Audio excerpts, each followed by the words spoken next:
Hello class 10th. In this video I am going to explain the same chapter, that is ratio and proportion. We have done 7.1 exercise in the previous video, and now today I am explaining the questions of 7.2. And before explaining the question, you should know the two properties of proportion. The first one is an equality of two ratios is said to be is called a proportion. Suppose children, if A, B, C, D are the quantities or the term, and these are called in proportion only when A upon B is equal to C upon D. Understood? And this can be written as A is to B equals to C is to D. And the first and fourth, this is called the first term of the first proportion. This is the second proportion, this is third one, this is the fourth proportional number. And here the first and the last number is called extreme, and second and third numbers are called the mean. Okay children, so and one more property of questions are there in proportion, that the product of extreme is equals to product of mean, and this will be applied in the question given in 7.2 exercise. And the second point is, or second property is, the quantities of same kind, say A, B, C, D, E, F, G up to so on, are said to be in continued proportion if A upon B equals to B upon C equals to C upon D. If more terms are there, then D upon E, then E upon F, like that. Okay children, so these property will be used in the question given in 7.2 exercise. Now I have taken question number 1, first part. In this you have to find out the value of x.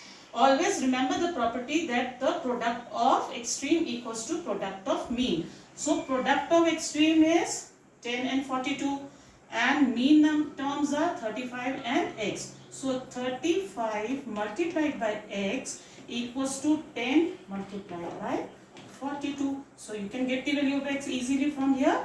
10 into 42 upon 35. 35 and 10 can be divided by 5. 5 2s are and 5 7 here. 42 is divisible by 7. 7 1 is 7. 7 6 are 42. So the value of x is 2 6 are 2.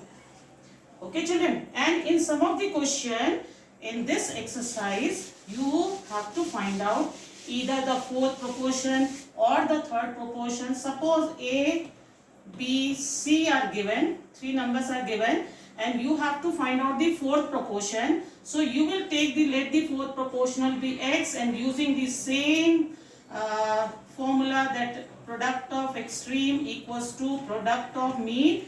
Here A, B, C are the numbers, so you can find out the value of x easily. In question number 2, 3, 4, you have to find out either the fourth proportion or the third proportion or the mean proportion. You can use this method only to solve these questions. Now I have taken question number 16, because the other questions are same and you are able to do that. So question number 16, if x upon A equals to y upon B equals to z upon C, then prove that x cube upon A square plus y cube upon B square plus z cube upon C square is equals to x plus y plus z whole cube upon A plus B plus C whole square. So here the given terms are, we will take that, let x upon A equals to y upon B equals to z upon C is equals to, take any variable. Suppose k I have taken. So if we find the value of x in terms of k, x will be equal to ak, y will be equal to bk, and z will be equal to ck. Now we'll take left hand side of the given question first. In left hand side, x cube, the value of x is ak, so this will change into a cube k cube upon a square. Similarly, y cube will become b cube k cube upon b square and plus c cube k cube upon c square. So if we cancel this a square by this, only a will left. Similarly, only b will left from here. Only c will left over here. And in these three terms, a k cube plus b k cube plus c k cube is common. So k cube into a plus b plus c. This is the solution of left hand side. Now we'll solve right hand side. Right hand side, here x plus y plus z is given. So in place of x, we'll write down ak. In place of y, bk. In place of z, ck whole cube upon a plus b plus c whole square. From these three terms, we can take k common because whole cube is there. So k cube will come out of the bracket. Inside the bracket, a plus b plus c whole cube upon a plus b plus c whole square. So if we cancel this cube will be cancelled. Only one term of a plus b plus c will left. So this is equals to a k cube a plus b plus c. Now you can see when we have solved left hand side, we get a k cube into a plus b plus c, and when we have solved right hand side, the answer is k cube a plus b plus c. So both the terms are equal. So we'll write down LHS equal to RHS and hence proved. So in this way you have to prove the both the sides, left hand side equals to right hand side. Always in question number 16 there are 4 more questions. So you can solve using the same method. You will take this x equals to ak, y equals to bk and z equals to ck. Put the value of x, y, z in the left hand side and solve it. Then put the same value in right hand side and solve. You will get left hand side equals to right hand side. Now I am taking question number 20. In question number 20, here it is given that if x, y, z are in continued proportion, then prove that x plus y whole square upon y plus z whole square equals to x upon z. So you know that in continued proportion, the proportions are like this: x upon y equals to y upon z. So we'll take let x upon y equals to y upon z equals to k. So here x will be equal to yk and y will be equal to zk. So here we have to get all the terms in the same. So in place of this y, we can put zk. So x will be equal to zk into k, which will be equal to zk square. So we have changed x and y, both the terms, in terms of z and k. So we'll put this in.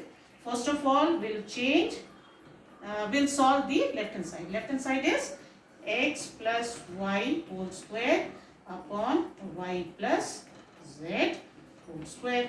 So here x will be equal to z k square and y will be equal to zk whole square upon y is zk, z will be remain same. So from the first bracket, zk is common and whole square is there. So we'll take out z square k square outside the bracket. When zk is taken common, 1k will left from here plus 1 whole square, and from here z can be taken common. With the square it will come because whole square is there, and this will be equal to k plus 1 whole square. Now k plus 1 whole square is cancelled by k plus 1 whole square, and z square cancelled by z square, and what is left? K square only. And now we'll take right hand side, and right hand side we have x upon z.